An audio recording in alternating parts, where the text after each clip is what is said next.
Hey, I'm Anji. And I'm Ryan. And we're Lovespirals.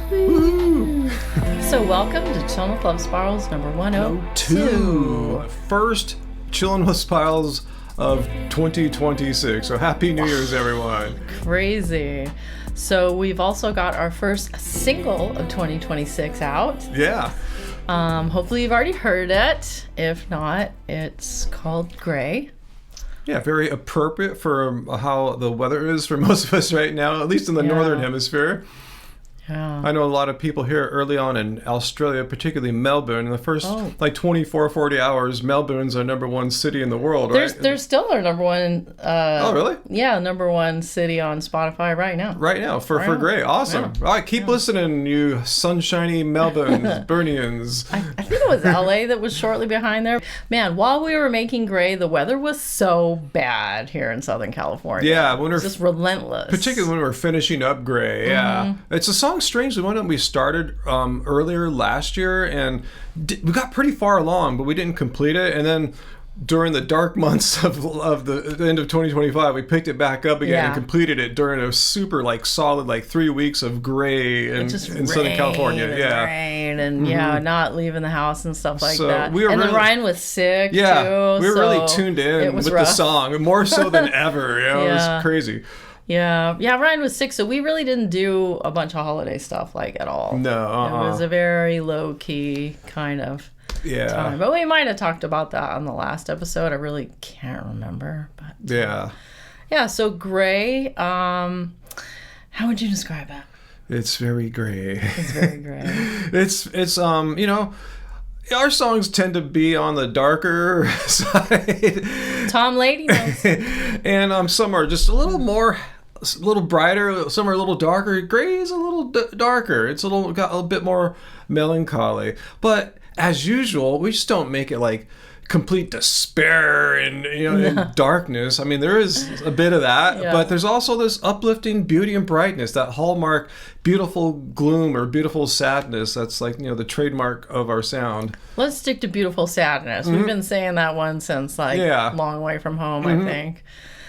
Yeah, musically, it gets harder and harder for me to figure out what genre to say these songs are when I'm trying to, submit it to the distributor or whatever. It sucks how they think like that. Yeah. Every band could be put in a box, every song from every band. Symphonic doesn't have dream pop as weird. So that makes it difficult. That's so many weird. If they just had dream pop, I'd go with that. Trippy, crazy genres that probably no one ever uses. I'm constantly looking up these genres. Could we fit that genre? No, that's not us. But dream pop, they don't got that. They don't have dream pop. So we always have trouble when that happens. Yeah. So, but even so, we don't really fit cleanly in a dream pop box either, because there's modern electronic elements to it. 808 drums and just there's some. This one's got a really heavy.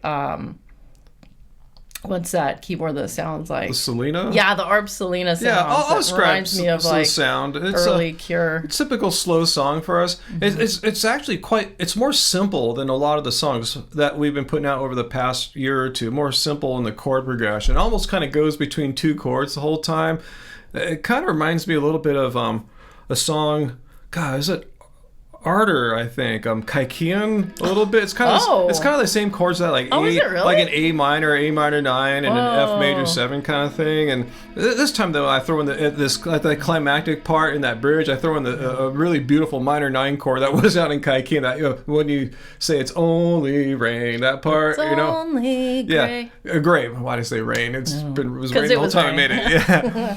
So it has more simple kind of melody, but doesn't sound like anything on Ardor. And Ardor didn't have the modern production and drum machines that we got going on. To be fair, Kaikion's much older than 1994's Ardor, because there's a demo. There's a demo from 89 or 90. So I guess what that says, I'm kind of attracted to these chords every time. Yeah. I'm going all the way back to the late 80s. What I was feeling in the late 80s and mid 90s, I'm still feeling now, So I'm glad I haven't changed in a way that I still can feel the music of my youth. It's I'm too old for that. I'm cut off. I'm cold now. I can't connect. even though the chords may remind you of Kaikin, which I didn't even think of that. For me, I kind of, the way that the song ended up being fleshed out reminds me a little bit of Numenon. Yeah, Reflections shares some bits with Numenon too. Yeah, definitely, because it's got the cool little sample. The 808s. I tried to do something a little bit different. The vocals on this are quite different from the single before that. Started off real kind of minimal with just one voice. And then the chorus is like an exercise in restraint, really. Yeah. You know? Using all these delays, gray, yeah. Yeah, it's funny because when we were putting together the demo, I sang gray, but I told him, but really in my mind, I'm imagining that as that being delayed. So yeah, you worked it out exactly how it was in my mind. Cool. Yeah, and then we added in that high gray, and I thought that's when we knew, we've got a chorus. Yeah, that really on, I go, now. That really took me back to the 90s, that kind of vibe, you know? That's cool. Yeah, and then the fun part, of course, is always like putting together the bridge where we do something different. Yeah. That's where I got to go crazy, like making beautiful 2-part harmony and bringing some, more of that light, like you're talking about, a little more of that light and the whimsy or whatever. Yes, it has that kind of vibe. But then I ended on that chord I was talking about that wasn't on Kaikina. It's like, I think it's a D minor 9. It's really just a majestically sad, poignant chord right there. And yeah, I love how we built that up. We're like, it's only great. Yeah, let all these sustaining guitars go. So yeah, really. I'm really proud of the song, the way it came out. Yeah, I knew we had a nice, beautiful, sad rocker there. Yeah, I'm enjoying it. So yeah, and the album cover, for once, it's my photo. Yeah.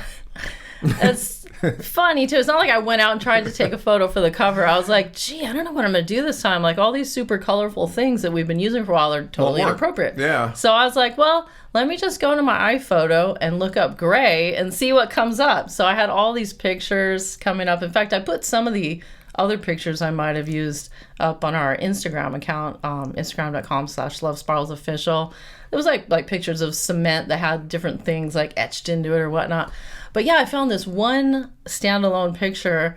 We have a 1911 house, and it's got this beautiful windows in the front, where it's one big piece of glass with little tiny ones above it.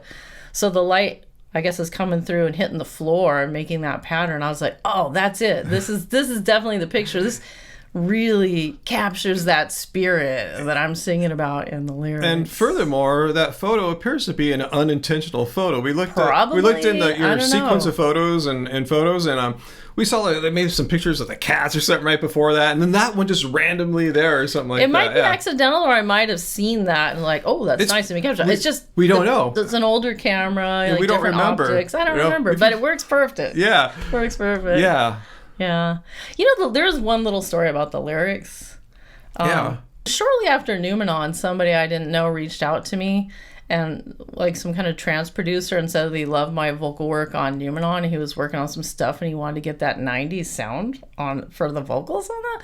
I thought, well, it'd be kind of funny if I take this like trance song and instead I put these like sad lyrics on it. So I was trying to sing Gray to his trance song, and it didn't work out. I never heard from him. I guess he hated it, whatever. So fine, we'll take the lyrics. And I was like, well, actually, I love this. I'm just going to hold on to it. And somehow when you started working on your demo, I was like, oh, heck yeah. Let's try Gray Finally, now. Gray gets a home. Yeah, a really good home. So. Yeah, and she did a lot of work. Not only is she the author of the photo, also she made a real music video. First, she's assembling like her typical lyric visualizer video, but you got inspiration. And yeah, once again, I went into iPhoto. I looked up Gray. I started collecting, and I was like, oh, it'd be kind of fun to use some of these really, really old, grainier looking digital videos that I had, like from various, I think the Mino HD camera. They go back 10 really plus years, just weird clips of video. Time. Yeah, probably even some video that was shot on like a digital camera that has a video function, that kind of quality. Yeah.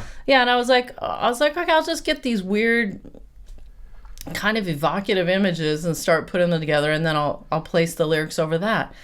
And as I started to do that, I was like, ooh, wait, these images are kind of losing the poignancy that they had. Like, if you guys haven't seen the video yet, I highly encourage it. I'll play a little at the end, but it's really cool. I enjoyed it. Yeah, so I was putting it together, and I was like, I had this like grainy, creepy, this weird cement underground bunker kind of tunnel that's in a defunct army base in San Pedro. That's like, I think, the first image you see in the video. Really not kind of image you expect to see from us in a video. People think like beautiful, transcendent, all that kind of stuff. This is kind of a creepy, even kind of ugly in a certain respect, you know?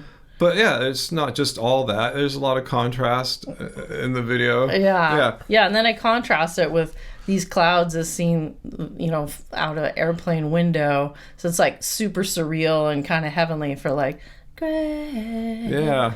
And then, I just kept finding like weird images that I thought, oh, this kind of evokes the mood, and put them in order. And when I was kind of nervous when I showed it to you. I was like, I wonder what he'll think, you know. No, I go, this is beautiful sadness. I love it. Yeah. Oh, great.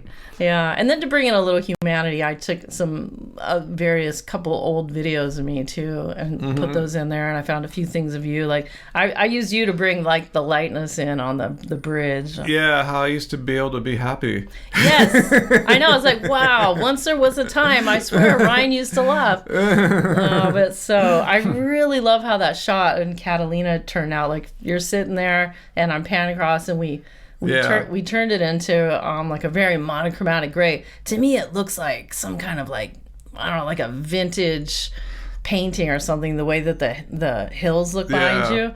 And then we got that perfect cut right when it says like golden light and skies of endless blue. Yeah, we faded into color. Yeah. So great. Anyway, so watch the video. We'll link to it. Please watch it, because we haven't made a video since Numenon, like over a year and a half ago. So it's a special 2 years almost. So it's a special thing. I feel like I did another video.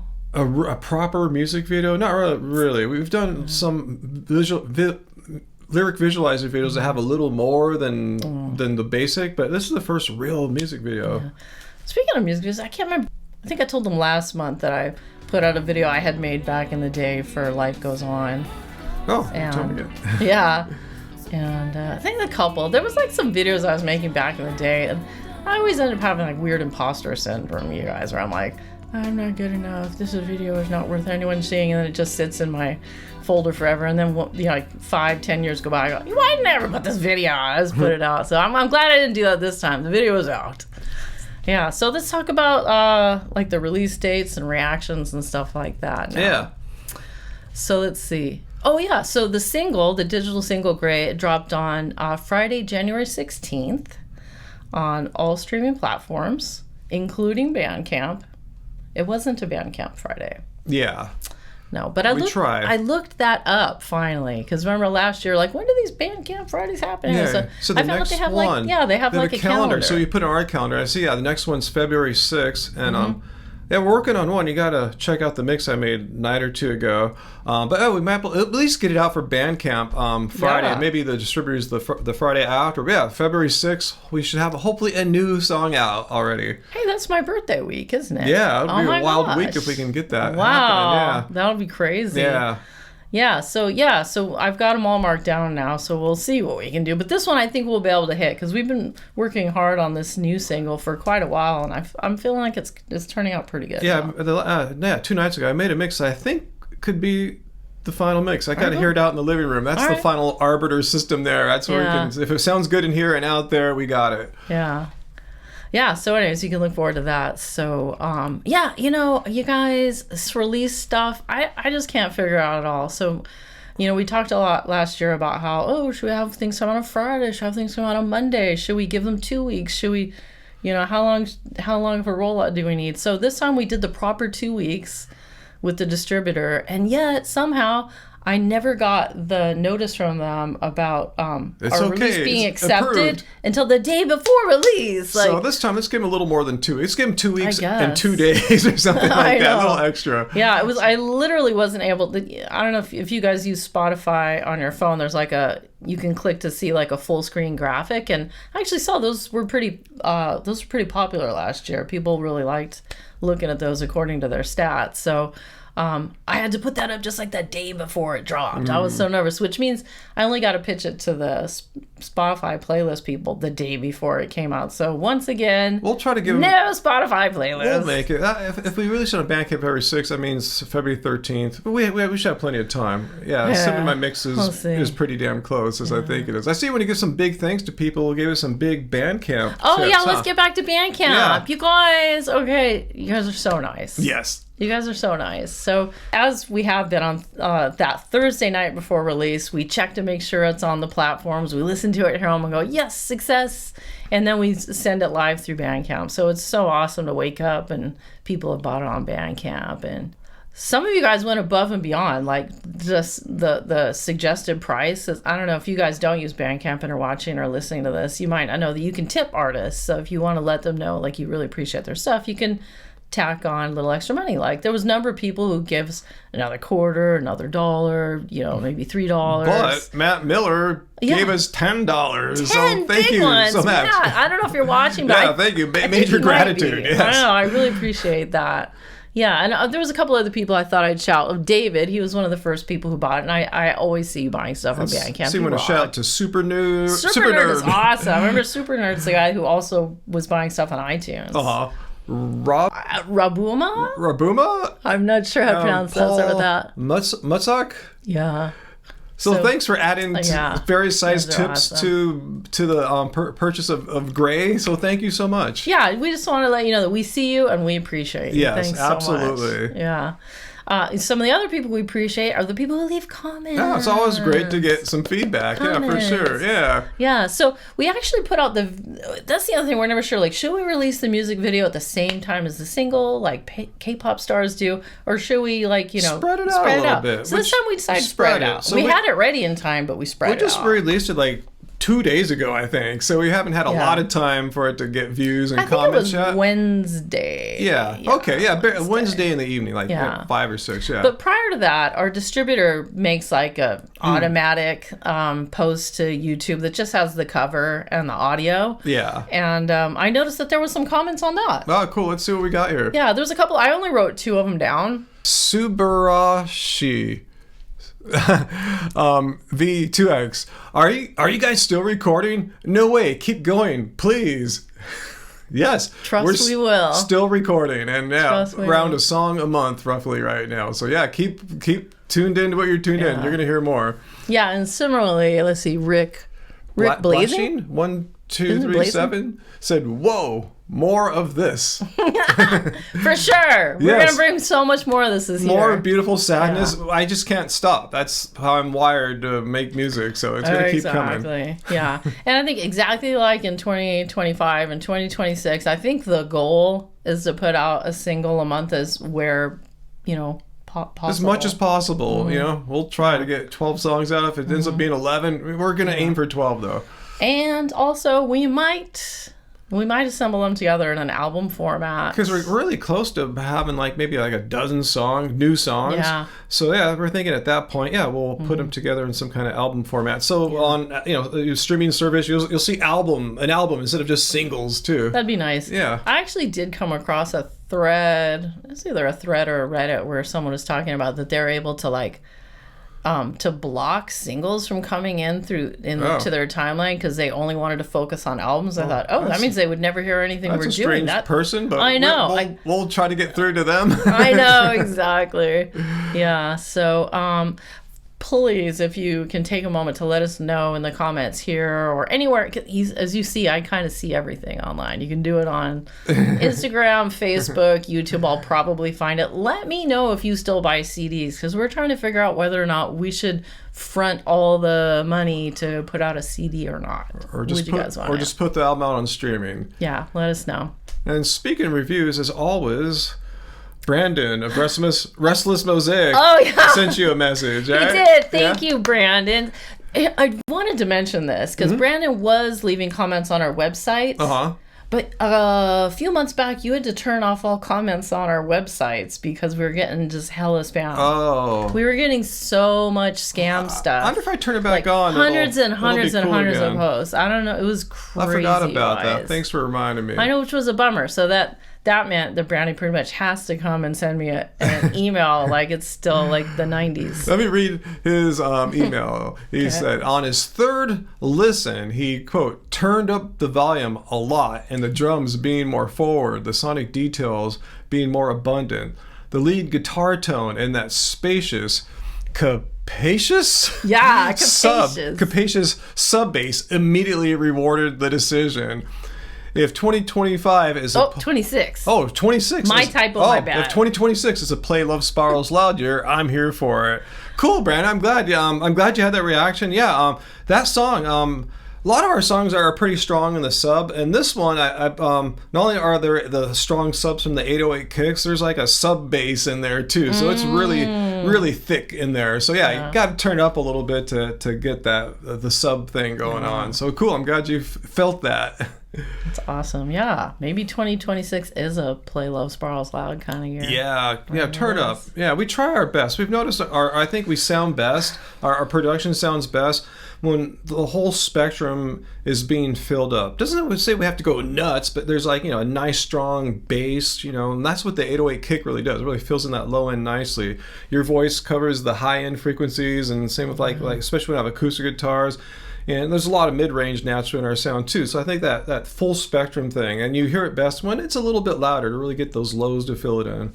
That's exactly what we're working on, trying to figure out with our latest mix. Yeah. Mm-hmm. Trying to balance it all out. Yeah, trying to fix it in mixing rather than trying to fix it only in mastering when you have like different options, fewer options. Yeah. Oh, we have some more YouTube comments. Yeah, this time to the actual music video. From your video. Yeah, we didn't really follow my outline. We're freestyling as we always do here. But we just write a few things down so we don't forget. Want me to read these too? Because I have my glasses on? That would be fantastic. Okay, so from Anji's, produced music video for Gray, Nanda Damiaso said, delicious music. Thank you for another work of art. And that was translated from Portuguese. Yeah. Awesome. I was really excited. Thank you, Nanda. And Golden Eagle video. Yeah, he's been following us forever. Yeah, especially on our vegan channel. He said, nice chill song. Love you too. Keep it happening. Thanks. For sure. Yeah, it's cool. A lot of times when like people that know me from our vegan content, I'm afraid they're going to think our songs are too depressing. I know, I think that too. But they'll always say, no, your music always relaxes me and makes me feel better. So great. I'm glad. My fears are unfounded. Hallucinogen. I have been listening to Ardor and Idols a lot lately. A new song from you makes me so happy. Well, thank you, and I'm glad that you can find the same kind of, if you're digging my first two works from the 90s, Idols and Ardor, and you're digging a similar aesthetic, cool. That backs up what I've been saying. You're not crazy. Yeah, I'm not crazy. I still feel the same stuff in pretty much the same way. I've just learned a few extra things, but down at the core, I'm the same sad dude. Let's see.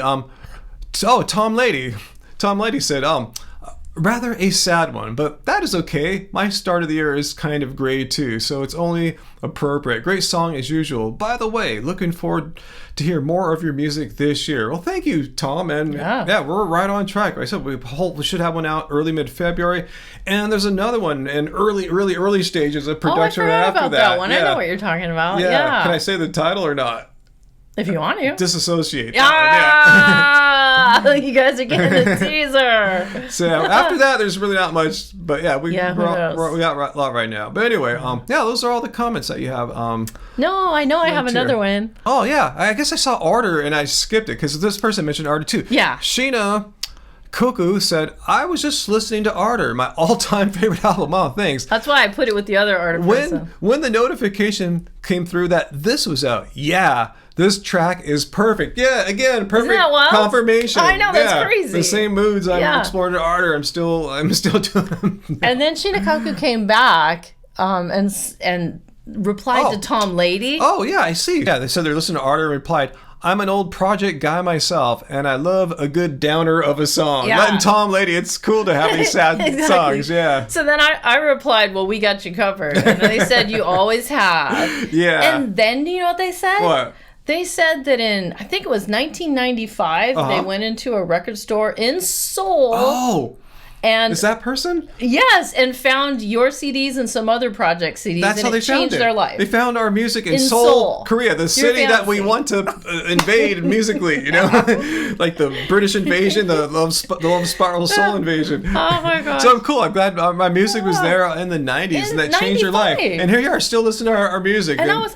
Yeah, exactly. In 2026. What was that? Like 30 years of beautiful sadness? Right? Wow. Isn't that mind-blowing? Yeah, and I was like, I replied, I was like, wow, I did not think the distribution would have been that good in 95. Yeah, who knows how it got there? Yeah. We don't have any idea. Project wasn't even working with Ryko They weren't distributing. They weren't. It Korea. Was all mail order. I was like working with Project that I knew where they're going, and I remember Korea being on the list, yeah. But Shinakaku said they actually did have an opportunity to talk to Sam about it once, and Sam had no idea either how Project CDs got in a Seoul record store. Probably someone randomly went there or moved there and sold their CDs later. Or there was a Project fan that worked at the store, maybe. Huh. Everything's wild about that story, and we love it. We will never know, and I like that. Yeah, so awesome. Oh, speaking of Korea, by the way. Yeah. I think it was 29 people actually have listened to Gray. Oh, that's pretty good for the first week of music, yeah. Oh, yeah. Well, you always like to give your stats. I forgot my stats. Yeah, I know. You guys might think it's crazy that I'm divulging these kinds of So the song has been out barely a week, like a week and a day maybe. And I know the United States numbers are delayed because for the first 24 or so hours, we don't see United States numbers in the Spotify stats. Like it's Australia, Europe, and stuff. So it's probably a little bit higher. And this is not counting Apple Music and other streaming platforms, just the Spotify. Yeah, most people don't give out lots of stats. I don't really know. So I just kind of, I was thinking, I go, why did I get addicted to looking at Spotify stats? And I think it's because ever since they said that they would only pay us if we get 1,000 streams per, on a song, that made me feel like, oh, now I have to worry about it. I never worried. I never thought about it before. But it's now I'm always like stressed until I see we've crossed 1,000. I'm like, okay, that's good. We're not going to get ripped off this time. The first day, no problem. I know. Yeah, exactly. Yeah, and I see. like you said, it was Australia was our number one country for a while, but it's back to United States, and Melbourne is indeed still the top city, with LA is shortly behind. But as of recording, Gray has had 9,124 listens, which is actually not bad. It's like it just went up one. I mean, sometimes it takes close to a month to knock on 10K. So they get that in the first week, and then it's weird. It's not like YouTube where like you get a big bunch of views at first and it tapers off. No, it's not like that at all. There's a weird long tail, and more often than not, our songs get more popular in the following months. Yeah, it's strange. It's cool. Yeah, you never know. And the part of this was because for like several days it wasn't getting any Spotify algorithmic, nothing at all. It was all you guys, bless your souls, going directly to our profile, and then slowly it started becoming like listeners' own playlists. But now it's 50% coming from algorithmic playlists. So I guess it just took a while, for the algorithm to know a new song was out and know that people liked it and were listening to it, who to show it to. And in fact, now that I think about it, the other day, what was I doing? I was doing something, and all of a sudden I got a text from my oldest friend, Joey. And he's like, oh, you just came up on my Spotify. Yeah. Like, randomly. I go, oh, really? What song? He said, Gray. I go, oh, that's the brand new one. It just came out Friday. He knows your voice. Yeah. Yeah. So I was like, well, what, did you hear my voice? And go, hey. You go, yeah, exactly.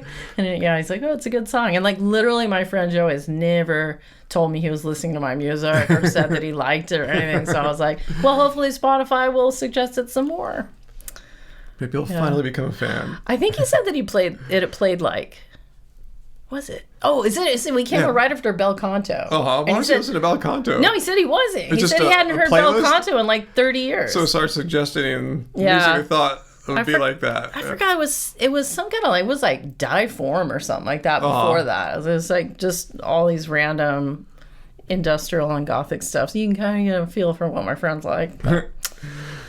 Yeah, so that is that. Here's what I was going to do. A lot of the stuff I'm saying to you guys just because I want Ryan to know. So, in the last 7 days, City Moon is still your number one track. It's, it's that thing where whatever's at the top is what everyone's going to hear. So, if you had, almost 32,000 streams of City Moon the last 7 days. And then Not Myself. Not Myself, still cruising along. That's one of those ones that's really continued to pick up steam. It's had almost 11,000 streams this week. Our cover, Misunderstood, from 2024, 10,500. And then Gray. 6,800. So that's how it works. And then Without You. 6,600. A more recent one too. That's picking up a little steam like a month or a couple months later. So it's cool. I'm glad people are listening. Thank you for listening to our music. Thank you. We're like old, and just to have people. We're old and irrelevant. People of all ages. People have been with us, like Shida Noku's been with us since the 90s, and you have younger people who never heard of Project Records or all this stuff that are discovering us for the first time now. It's just awesome to have that thing. I also thought it was funny when I was younger, watching older bands. Hey, we have cross-generational audiences now. Like, I know what that's like now. I think it's really cool. They bring their kids. Yeah, it's like, they bring, and they not only bring their kids, they just bring a different mindset, different expectations, less expectations. They're just stoked to hear the music. Yeah, I'm so glad that a lot of younger people are like, this whole genre thing is kind of it's not as much of a thing for them because they've listened to algorithmic music playlists, most of their lives. As opposed to in a record store. Here, I'm in the heavy metal section. I'm in the new age section. That's how it used to be. Now algorithms just blast music at you. They don't care what genre. Finally, the music delivery system has come into the way that we are. We like to genre blend. Yeah. It's like we're more about a vibe than we are about being in a scene. Yep. We're all about a vibe. Oh, there was one thing I want to mention. What's that? A Shanghai-based label had reached out to us this week that they book shows in China and Japan. They bring Japanese artists to China and vice versa. And they're like, I know you don't really play much, but if you had any interest in coming to China, and they were like trying to give me specs like for a three-day event tour in China and all this kind of stuff, and I was like, no, we are so far from being prepared to do anything like that. And like last year, we had several people requesting us to do festivals and stuff. Yeah. So I really appreciate that people are loving our music. Absolutely, yeah. And that they would think that we would be a draw for a tour overseas. And I love that. Wow, yeah. But we're just a married couple tooling around in our room here, Like, this is it. This is where the music happens, in this room. Yeah. All the magic is happening right here. We're a recording project, We really are. Like most electronic artists, they're a recording project. They don't have a band. We produce. We do it in the studio. That's how it happens. We don't rehearse with anyone. We don't even rehearse with ourselves really much. We don't. Yeah. We write the song and we just turn on microphones. I was thinking recently. I was like, we're more like songwriters and producers than we are. Like, we're not performers. Yeah, songwriters, producers, There's musicians can wear different hats, and those are our hats there. Yeah, that's so cool. We both have based our careers on, But yeah, thank you for anyone who's wanting us to come tour in your city or country, but we're just not set up right now. Never say never. Who knows what the future would be like? But right now, I just can't see that happening. Considering we're pushing 60, I don't know if this is the time to begin becoming a touring band. Mick Jagger's still probably touring. But he had been touring. He had all that. He has all that experience under his belt. He has that, but he's also road weary and worn out from all that too. I remember when we did our first little tour in 2002. We were feeling road weary and burned out. So funny. So anyway, I think we hit all our points here. That's all the news that I can think of, really. Yeah. Other than so it's 35 minutes. Sounds like a podcast. That's a podcast. Yeah. So as always, thank you so much for listening. Hopefully you have subscribed, and if not, I would like to invite you to subscribe. We just barely got monetized on YouTube on the Lovespirals Downwards channel. Which I don't think that really means much for us at this point, but I think we'll be posting the podcast over on that as well as on Lovespirals. Yeah. And maybe one day we'll have everything all together in one big pot. We'll see. We'll see. Yeah. As we said, we should have a new single on. What did we say? February 6th for Bandcamp, and probably the week after that for streaming services. So we'll basically be ready in mid-ish February for a new song. Yeah.